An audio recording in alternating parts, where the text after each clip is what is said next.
Hello everyone, welcome to the sixth lecture of agronomy on my YouTube channel Go for Agriculture। तो guys आज के lecture में हम ये पढ़ेंगे कि जो इंडिया के मेजर सॉइल्स हैं वो कौन कौन सी हैं। इसके पहले वाले लेक्चर में हमने पढ़ा था ये क्रॉप्स क्या होते हैं और उनके टाइप्स डिफरेंट बेसिस पे, और उसी तरीके से हमने सॉइल्स के बारे में पढ़ा था कि सॉइल किसको कहते हैं और उनके टाइप्स के बारे में हमने पढ़ लिया था। सिर्फ नेम वाइज ही पढ़ा था, आज उसके हम डिटेल में पढ़ेंगे। ठीक है, तो स्टार्ट करते हैं आज के लेक्चर को। तो सबसे पहले मैं इस चीज़ समझाऊंगा कि सॉइल जो है मेजर टाइप इंडिया में कौन कौन से हैं। तो ये देखो, यहाँ पे मैंने एक मैप से समझाया है इस चीज़ को कि टोटल जो इंडिया में टाइप ऑफ सॉइल है वो कितने हैं, 6। कौन कौन से हैं?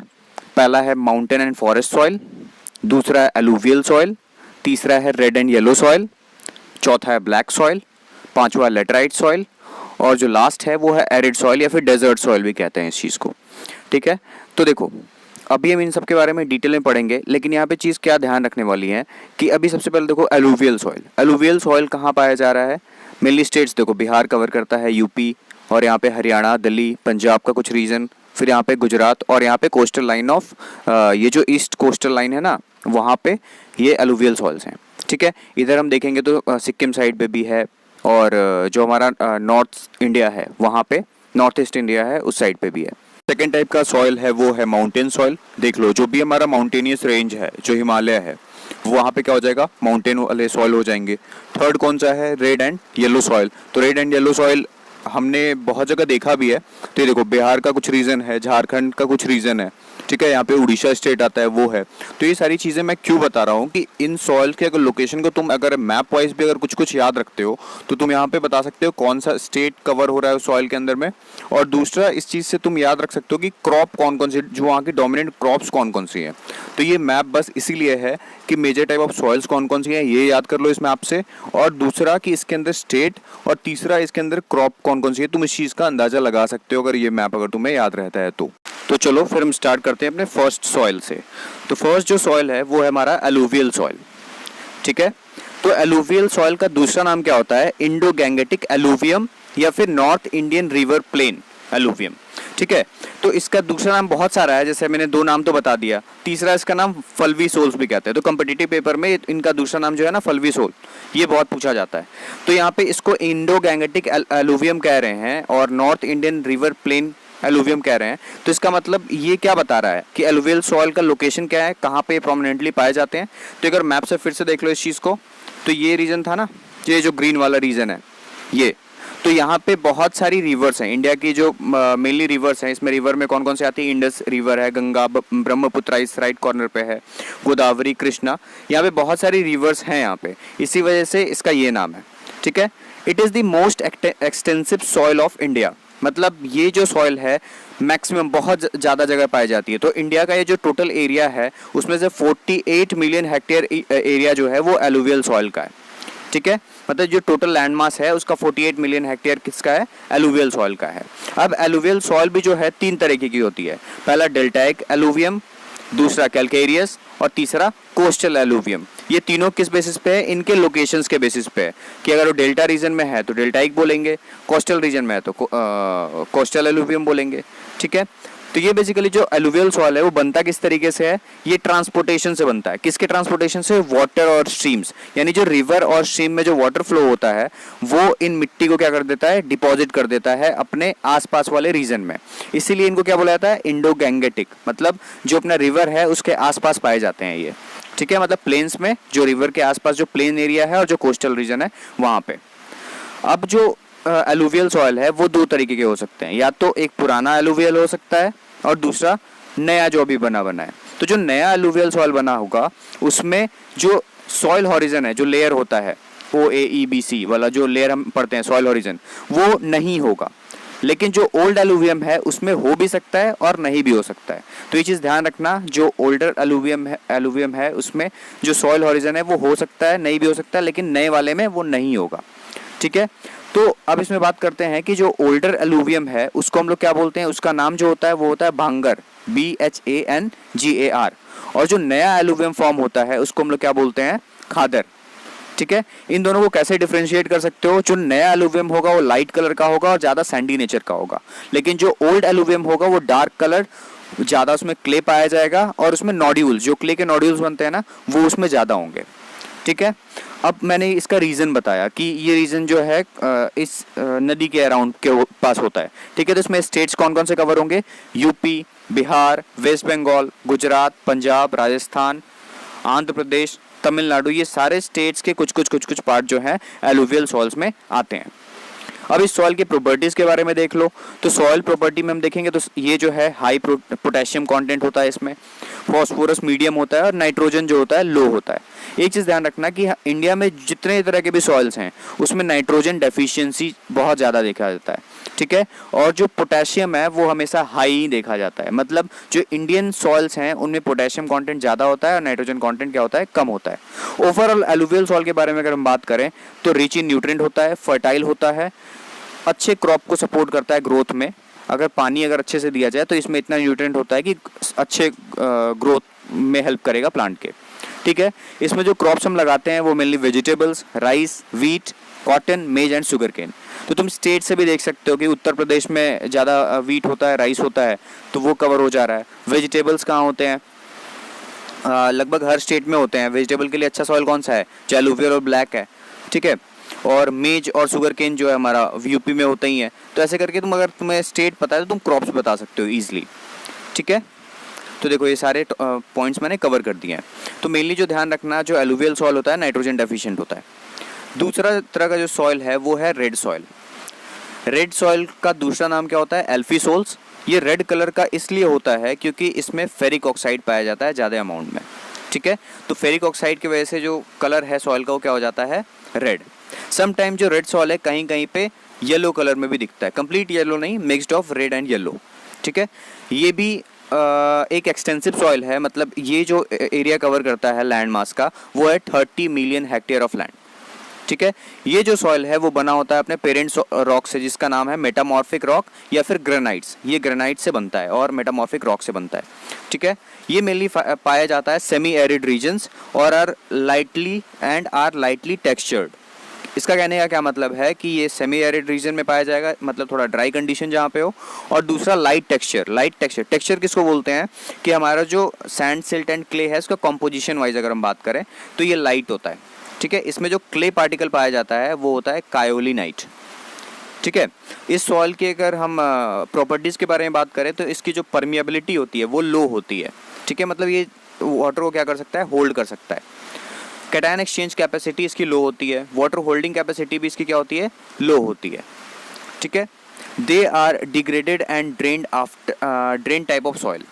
इसका मतलब क्या हुआ कि ये जो सॉइल्स हैं ये अगर ड्राई कंडीशन होगा, मतलब ये जो सॉइल जो होता है जनरली क्या हो जाता है? ड्राई हो जाता है, क्योंकि इसमें पानी जल्दी रिटेन कर नहीं पाता है, वो नीचे की तरफ परकोलेट कर जाता है। ये जो सॉइल होते हैं एसिडिक नेचर के होते हैं। ये जो सॉइल्स होते हैं वो क्या होता है? एसिडिक नेचर का होता है। ये जो स्टेट कवर कर रहा है वो कौन कौन से हैं? बिहार, यूपी, आंध्र प्रदेश, गुजरात, तमिलनाडु और अरुणाचल प्रदेश का कुछ एरिया। ठीक है, इसमें जो क्रॉप्स लगाते हैं हम रेड सॉइल में वो है pulses, millets and oil seeds. ठीक है, इंपॉर्टेंट बात क्या है इस सॉइल का याद रखना कि ये आयरन रिच होता है, क्योंकि मैंने बताया कि फेरिक आयरन ऑक्साइड क्या होता है? इसमें ज़्यादा प्रेजेंट होता है, नाइट्रोजन लो, फॉस्फोरस भी लो और पोटेशियम इसमें ज़्यादा होता है। ठीक है, हमारा थर्ड टाइप ऑफ सॉइल है वो है ब्लैक सॉइल। ब्लैक सॉइल का दूसरा नाम वर्टिसोल्स होता है। ठीक है, और इसको हम लोग ब्लैक कॉटन सॉइल भी कहते हैं, क्योंकि इस तरह के सॉइल में सबसे ज़्यादा कॉटन का अच्छा ग्रोथ होता है और सबसे ज़्यादा कॉटन ही लगाया जाता है इन तरीके के सॉइल में। इसका जो कलर होता है ग्रे टू ब्लैक होता है, क्योंकि इसमें क्ले और ह्यूमस का कॉम्प्लेक्स बनता है जो कि डिग्रेड होने के बाद ब्लैक कलर का या फिर ग्रे कलर का दिखता है। ये भी एक एक्सटेंसिव टाइप ऑफ सॉइल है। ये 32 मिलियन हेक्टेयर ऑफ लैंड को कवर किया है इंडिया में। ठीक है, इसमें अगर हम बात करें तो वाटर को होल्डिंग कैपेसिटी जो है, वाटर को होल्ड करने का, वो बहुत ज़्यादा हाई होता है। ठीक है, क्यों? क्योंकि इसमें क्ले जो होते हैं ज़्यादा होता है, 30 से 40% ऑफ क्ले प्रेजेंट होता है। और हम जानते हैं क्ले में माइक्रोपोर्स होते हैं जो कि वाटर को होल्ड कर सकता है। इसमें कैल्शियम और मैग्नीशियम कार्बोनेट जो होता है वो भी हाई होता है।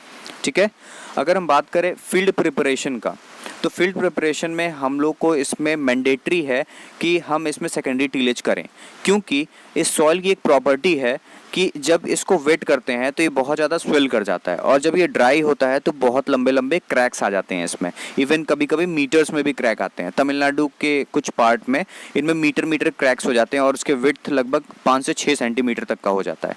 तो इसीलिए क्या अपने आप को सॉइल क्या करता है, मतलब एक बार स्वेल करके मतलब एरिया उसका बढ़ जाता है, फिर श्रिंक करता है, जिसके वजह से सॉइल जो है खुद ही अपने आप को प्लो कर लेता है। आया समझ में? इसीलिए इस सॉइल को हम एक और नाम से जानते हैं, सेल्फ प्लो सॉइल। ठीक है, क्योंकि इसका एक्सपेंशन भी हो जाता है और वो रिड्यूस कर लेता है अपने आप को क्रैक में करके ड्राई कंडीशन में। ठीक है, इसके अगर हम प्रॉपर्टीज़ के बारे में बात करें तो इसमें नाइट्रोजन पुअर, ठीक है, फॉस्फोरस मीडियम लेवल का, और पोटेशियम हाई होता है। ये जो सॉइल्स होते हैं इनका पीएच हाई होता है, और मतलब इसका क्या हो गया, ये अल्कलाइन मीडियम को ज़्यादा सपोर्ट करते हैं। ठीक है, यानी अल्कलाइन मीडियम के होते हैं। इनकी परमिएबिलिटी कम है, ठीक है, और कैटायन एक्सचेंज कैपेसिटी जो है वो हाई है। मतलब ये जो आपस में जो क्ले मॉलिक्यूल्स हैं आपस में कैटायन का एक्सचेंज ईजिली कर लेते हैं, और प्लांट रूट्स के साथ भी ईजिली कर लेते हैं। इस टाइप के क्रॉप में इस टाइप के सॉइल में जो क्रॉप्स लगती हैं वो हैं कॉटन, बंगाल ग्राम, पल्सेस, ऑयल सीड्स, और जो स्टेट ये कवर करता है ब्लैक सॉइल वो है Maharashtra, MP, coastal of Andhra Pradesh, north Karnataka and Tamil Nadu. ठीक है, यहाँ तक हमने 3 सॉइल्स कवर कर लिए हैं। जो चौथा टाइप ऑफ सॉइल है वो है लेटेराइट सॉइल। ठीक है, लेटेराइट सॉइल जो है बेसिकली रेड सॉइल से ही बना हुआ है। ठीक है, लेकिन इसमें डिफरेंस क्या है कि ये लीचिंग प्रोसेस से बनता है, और ये जो सॉइल्स हैं वो कहाँ पाए जाते हैं, माउंटेन वाले रीजन में, मतलब माउंटेन पे या फिर जो फुट हिल एरिया होता है, ठीक है, हिल्स का, वहाँ पे पाया जाता है। ये इसलिए फॉर्म हो जाता है, इसमें कैटायंस जो है वो लीच इसलिए कर जाते हैं कि वहाँ पे बारिश ज़्यादा होती है माउंटेन रीजन में, और वो क्या होता है, वो जो माउंटेन पे जो बारिश हुई उससे जो पानी है वो पानी जो है कैटायंस को लेके नीचे चला जाता है। इस प्रोसेस को हम लोग क्या बोलते हैं, लेटराइजेशन। और जो रह जाता है उस ज़मीन पे वो क्या रह जाता है, आयरन और एल्यूमिनियम के ऑक्साइड्स। तो ओवरऑल जो लेटराइजेशन प्रोसेस है वो क्या है कि leach out of cations living behind iron and aluminium oxides. ठीक है, मैंने बता दिया कि हिली एरियाज़ और फुट हिल एरियाज़ में पाए जाते हैं।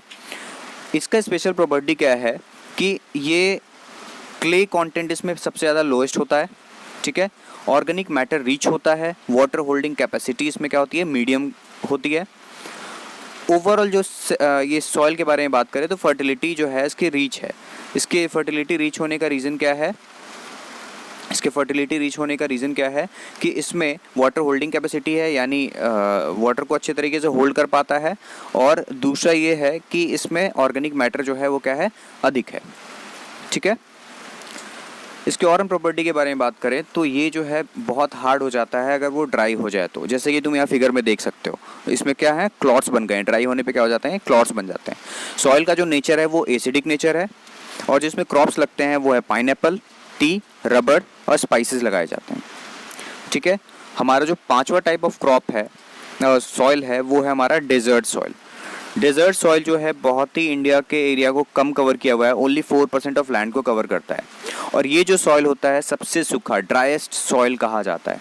ठीक है, it is found in the desert areas. Desert area India में कहाँ है, राजस्थान में कुछ पार्ट, और अपना हरियाणा में है, और पंजाब का कुछ पार्ट है। यानी जो इंडिया का जो 3rd डेजर्ट रीजन है ये डेजर्ट सॉइल के अंडर आता है। ठीक है, इस तरीके के सॉइल में सैंड जो होता है बहुत ज़्यादा होता है, 80 to 90% सॉइल होता है, और जो क्ले कंटेंट होता है लेस देन 8% होता है। इन तरह के सॉइल्स की जो स्पेशल प्रॉपर्टीज़ हैं वहाँ पे सैंड ड्यून्स ज़्यादा पाए जाएंगे, मतलब जो बालू का टीला कहते हैं, जो छोटे छोटे माउंटेन्स जो हिल्स जैसे बन जाते हैं सैंड के, क्यों, वहाँ पे विंड इतना तेज चलता है कि वो इरोजन के वजह से वो जो वहाँ का जो सॉइल है वो कटता चला जाता है और माउंटेन की तरह फॉर्म कर जाता है। इन तरह के सॉइल्स की जो फर्टिलिटी होती है क्या होती है, बहुत ज़्यादा पुअर होती है, और इसमें इरोजन बहुत ज़्यादा हो जाता है। मेनली कॉज उसका क्या है, रेनफॉल तो होता ही नहीं है वहाँ, बहुत कम होता है, इसलिए जो मेन सोर्स ऑफ इरोजन का है वो क्या है, विंड इरोजन। बहुत तेज़ हवा की वजह से ये मिट्टी जो है कट जाती है। और इसका जो नेचर होता है इस सॉइल का वो क्या होता है, अल्कलाइन नेचर का होता है, और अल्कलाइन इस वजह से है क्योंकि यहाँ पे सोडियम आयंस ज़्यादा होता है। ठीक है, ये सॉइल सैंडी है इसलिए वाटर होल्डिंग कैपेसिटी बहुत कम होगा, नाइट्रोजन ऐसे भी कम होगा। जब नाइट्रोजन यानी जो हमारा प्राइमरी न्यूट्रिएंट है वो कम है तो इसकी फर्टिलिटी भी क्या होगी, कम होगी।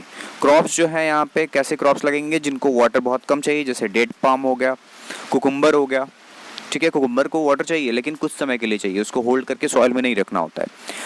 मिलेट्स जो हैं कुछ पार्ट ऑफ इंडिया में किए जाते हैं मेनली, लेकिन यहाँ के डेजर्ट एरिया में मिलेट्स का प्रोडक्शन कम है, ठीक है। अब जैसे पुअर फर्टिलिटी मैंने बताया, एक रीज़न तो मैंने इसका क्या बताया कि इसमें नाइट्रोजन कम है, लेकिन दूसरा रीज़न ये भी है कि इसमें कैल्शियम कार्बोनेट और कैल्शियम फॉस्फेट ज़्यादा होता है, यानी फॉस्फोरस इसमें ज़्यादा होता है, ठीक है। लास्ट टाइप ऑफ जो सॉइल है वो है हमारा माउंटेन सॉइल। माउंटेन सॉइल जो है वो भी हमारे इंडिया में 8% of the total land area का है, और बेसिकली ये जो एरिया है वो इंडिया का नॉर्थ पार्ट है, यानी जम्मू एंड कश्मीर, और इस साइड अगर आओगे तो सिक्किम वाला जो रीजन है हमारा और अरुणाचल प्रदेश का ये रीजन है, वहाँ पे माउंटेन सॉइल्स पाए जाते हैं, ठीक है। मतलब it is found in the valleys and hill slope of Himalayas, और हाई एल्टीट्यूड पे होता है, यानी 2700 to 3000 मीटर एल्टीट्यूड पे। इन सॉइल्स में जो हमारा CN रेशियो होता है वो हाई होता है, ठीक है। इनका जो कलर होता है वो डार्क ब्राउन इन कलर होता है, ठीक है। ये जो सॉइल्स होती हैं इनमें ह्यूमस रिच होता है, ठीक है। इनका pH जो होता है वो लो होता है, यानी स्लाइटली एसिडिक होता है। ये जो सॉइल्स होती हैं फर्टाइल होती हैं, ठीक है। लेकिन ओवरऑल अगर प्रॉपर्टी के बारे में बात करें तो ये कैल्शियम डेफिशिएंट है, पोटेशियम डेफिशिएंट है, नाइट्रोजन डेफिशिएंट है, लेकिन इनमें जो फॉस्फोरस होता है वो मीडियम क्वांटिटी में प्रेजेंट होता है। तो गाइज़ आज का लेक्चर मैंने कंप्लीट कर दिया है, और अभी जो हम लास्ट जो स्लाइड है उस पर ये देखेंगे कि इसको डिफ्रेंशिएट कैसे करें और इन सब चीज़ों को कैसे याद रखना है, ठीक है। तो आज का लेक्चर हम यहाँ पे एंड करेंगे एक टेबल के कंपैरिजन के बाद। तो हमारा जो लास्ट स्लाइड है वो है, तो देखो इस स्लाइड से हमें क्या सीखना है, ठीक है। यहाँ पे मैंने जो चीज़ें यूज़ करी हैं पहले बता देता हूँ। -1 मीन्स क्या हो गया, लो। 0 जहाँ पे मैंने लिखा है वो है मीडियम, और +1 जहाँ पे मैंने लिखा है वो है हाई, ठीक है। तो यहाँ पे किसी टाइप के सॉइल में तुम देखो नाइट्रोजन जो है -1 में ही चल रहा है, तो इंडिया में हम कह सकते हैं कि कोई भी टाइप का सॉइल है वो नाइट्रोजन डेफिशिएंट होता है। फॉस्फोरस में देखो तो मीडियम से लेके -1 में है, और एक जो डेजर्ट सॉइल में है वहाँ पे फॉस्फोरस ज़्यादा होता है, क्योंकि मैंने जस्ट क्या बताया, कैल्शियम फॉस्फेट होता है वहाँ पे। तो ओवरऑल फॉस्फोरस जो है वो ठीक है, हाई नहीं है लेकिन एबंडेंट क्वांटिटी में है। और लेकिन पोटेशियम देखोगे तो हर सॉइल में पोटेशियम +1 कंडीशन में है, ठीक है। और जो -1 जहाँ पे मैंने लिखा है वहाँ पे डेफिशिएंट है, लेकिन वो बहुत ज़्यादा डेफिशिएंट नहीं है, ठीक है। अगर वहाँ पे वैल्यूज़ अगर एक्यूरेट देना चाहता तो 0 से लेके -1 देना था, ठीक है। तो ओवरऑल जो कंक्लूजन हम निकाल पा रहे हैं सारे टाइप से वो क्या है, नाइट्रोजन डेफिशिएंट है इंडियन सॉइल। दूसरा, फॉस्फोरस में मीडियम क्वांटिटी में है, पोटेशियम जो है वो हाई है। एक एडिशनल चीज़ यहाँ ध्यान रखना कि इंडियन सॉइल जो है वो जिंक डेफिशिएंट भी होता है, इसीलिए फार्मर्स जो हैं ये NPK के साथ साथ जिंक सल्फेट का भी यूज़ करते हैं, ठीक है। और यहाँ पे मैंने pH भी कंपेयर कर दिया है। pH जहाँ पे है मीडियम, हाई, ये चीज़ें तुम देख लेना, मैंने अलग अलग करके बता भी दिया है। लेकिन इसके रीजंस पे भी ध्यान रखना, जो डेजर्ट सॉइल में जो pH है वो हाई है, लेकिन वहाँ पे क्यों है, वहाँ पे H आयन वगैरह के कंडीशन से नहीं है, वहाँ पे Na+ आयन जो है वो ज़्यादा होता है। वाटर होल्डिंग कैपेसिटी मैंने बता दिया, और अदर में मैंने कुछ बताया है, जैसे स्पेशल कंडीशन जो ब्लैक सॉइल है उनमें कैल्शियम और मैग्नीशियम कार्बोनेट जो होता है ज़्यादा होता है, ठीक है। कैटायन एक्सचेंज कैपेसिटी क्या होता है, ज़्यादा होता है, ठीक है। रेड सॉइल में मैंने क्या बताया कि आयरन ज़्यादा होता है, ठीक है। वहाँ पे मैंने बताया था कि आयरन ऑक्साइड्स पाए जाते हैं, ठीक है। लेटराइट सॉइल में क्ले ज़्यादा होता है, ठीक है, ऑर्गेनिक मैटर ज़्यादा होता है। सॉरी, लेटराइट सॉइल में क्ले क्या होता है, कम होता है, ऑर्गेनिक मैटर ज़्यादा होता है। डिजर्ट सॉइल में क्ले कम होता है, और माउंटेन सॉइल में ह्यूमस ज़्यादा होता है। ये सारी चीज़ें मैंने एक टेबल में समराइज़ कर दी हैं। तो आई होप आज का लेक्चर समझ में आ गया होगा। मैंने थोड़ा सा फास्ट पढ़ाया है आज का लेक्चर, रीज़न है कि कंटेंट बहुत ज़्यादा था, ठीक है। फिर भी अगर किसी को कुछ दिक्कत हो तो मुझसे मेरे इंस्टाग्राम चैनल पे आके पूछ सकता है कुछ भी, और या तो तुम कमेंट सेक्शन में क्वेश्चन अपना पूछ लो, और जिसको भी इस वीडियो की PPT चाहिए वो नीचे दिए गए लिंक पे जाके डाउनलोड कर सकता है। थैंक यू गाइज़, और अगर वीडियो अच्छी लगी है तो लाइक करो, शेयर करो, सब्सक्राइब करो। तो गाइज़ मिलते हैं अपने नेक्स्ट लेक्चर में।